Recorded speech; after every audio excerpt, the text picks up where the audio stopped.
Mengapa mesti ada kegagalan? Mengapa mesti ada kesakitan? Mengapa mesti ada penderitaan? Kita sering merasa sudah berusaha, tapi tetap gagal. Padahal, bukan itu masalahnya. Ada satu hal penting yang sering tidak kita sadari. Mengapa mesti ada kegagalan? Mengapa mesti ada kesakitan? Mengapa mesti ada penderitaan?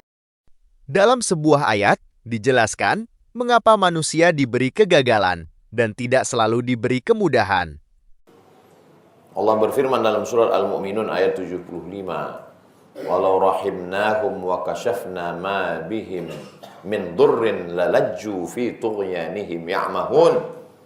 Kalau kami sayangi mereka, lalu kami singkapkan, kami hilangkan semua penderitaan mereka, mereka akan terombang-ambing dalam kesesatan. Banyak orang yang tidak memahami, tidak mengerti ayat ini. Orang yang dihindarkan dari kesakitan, kebangkrutan, penderitaan, kenapa malah mereka akan menjadi terombang-ambing dalam kesesatan? Bukankah orang itu kalau hidupnya nyaman, tentram, adem, ayem, tenang, senang, kaya raya, kenapa dia justru malah terombang-ambing dalam kesesatan?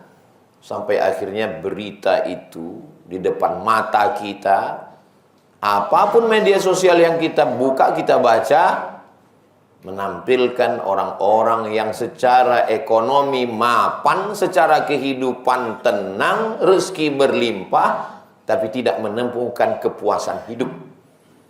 Fi tughyanihim ya'mahun. Mereka terombang-ambing dalam kesesatan. Harta yang berlimpah yang semestinya dipakai untuk kebaikan, justru dibelikan untuk satu pulau yang hanya dibuat untuk pesta dengan berbagai macam cabang dosa dan maksiat. Apa sebenarnya yang sedang diderita manusia? Maka Allah sudah menceritakan itu kepada kita. Seandainya mereka itu dilapangkan, seandainya mereka itu disenangkan, lalajju fi tughyanihim ya'mahun, mereka akan secepat kilat menuju kebinasaan dengan terombang-ambing dalam kesesatan. Jadi ketika kita sudah berbuat baik, sudah sholat, sudah puasa, sudah zikir, ada pukulan-pukulan dalam hidup kita. Lalu kita berkata, mengapa Tuhan seperti ini? Mengapa tidak adil?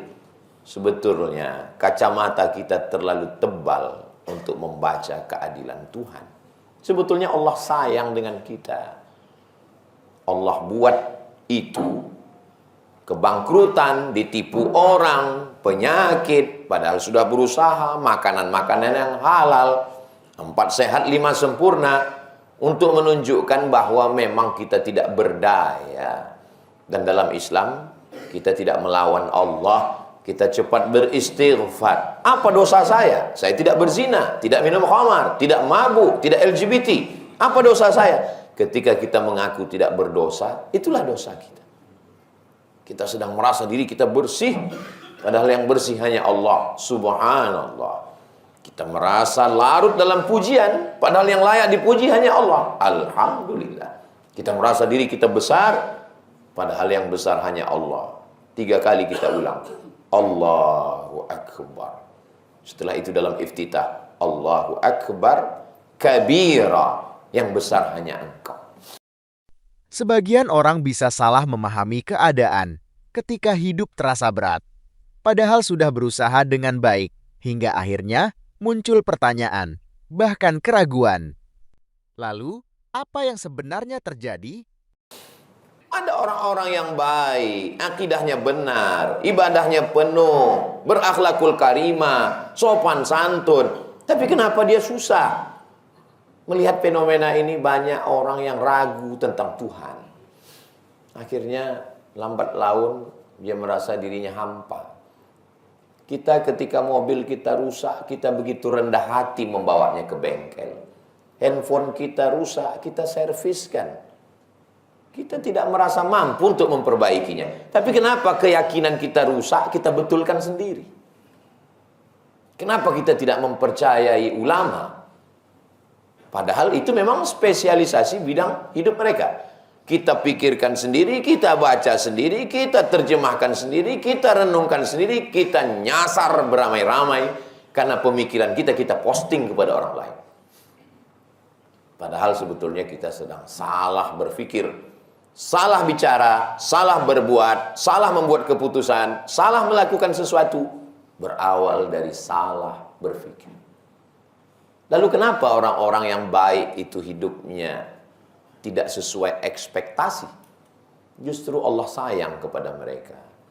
Allah tidak ingin mereka fi tughyanihim ya'mahun, terombang-ambing dalam kesesatan. Ada orang-orang yang sengaja dibersihkan Allah, sekali dia berbuat salah langsung hukumannya di dunia. Hatta yamshi 'alal ardi makanan 'alaihi qati'ah, ketika dia berjalan di atas muka bumi enggak ada dosanya sama sekali karena dia sudah dibersihkan, dan ketika dia mati menghadap Allah dia tidak tersentuh api neraka. Inilah orang yang tidak kena hisab langsung masuk surga. Tapi kita memandangnya di dunia sebagai orang kena kutukan. Ini orang terlaknat.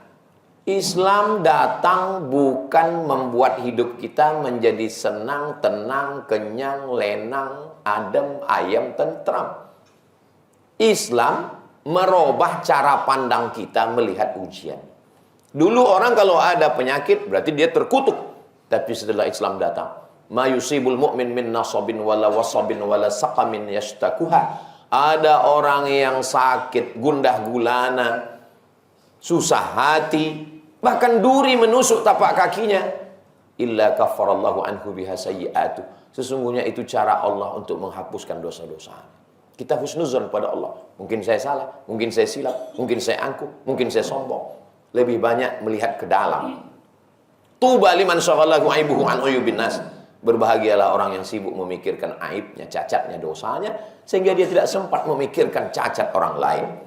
Tapi memang zaman kita sekarang kita lebih disibukkan melihat orang lain, postingan orang lain, komen orang lain, gambar orang lain, sampai kita lupa melihat diri kita sendiri. Lalu kalau dia tidak ada dosa, tidak ada salah, kenapa dia mesti sakit? Kenapa dia mesti tertipu? Kenapa dia mesti bangkrut? Kenapa dia mesti susah? Karena ada ibadah yang tidak mengeluarkan uang, bukan zakat, bukan sedekah. Karena ada ibadah yang tidak mengeluarkan darah, bukan jihad. Karena ada ibadah yang tidak mengeluarkan tenaga keringat, karena dia bukan tawaf dan sa'i. Ibadah itu hanya diam.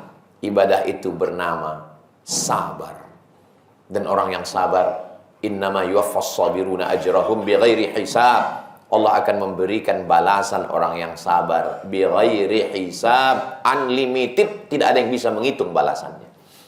Ada orang-orang yang sudah masuk ke dalam surga ditanya oleh Allah, "Madza turidun?" Kamu mau masuk surga sudah, dan sekarang kamu mau apa wahai penghuni surga?